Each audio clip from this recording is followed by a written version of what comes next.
Natural particle detail can instantly make flat designs feel alive and tactile. Today, how to create realistic particle speckles. Open Photoshop and create a new document sized 2000 by 2000 pixels with a dark gray background so the particles stand out clearly.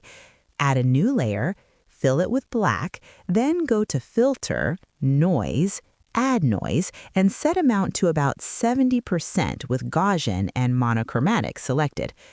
Press Ctrl-L to open Levels and drag the white slider left until only small, bright particles remain. Change the blend mode to Screen so the black disappears and only the speckles show. Reduce opacity to around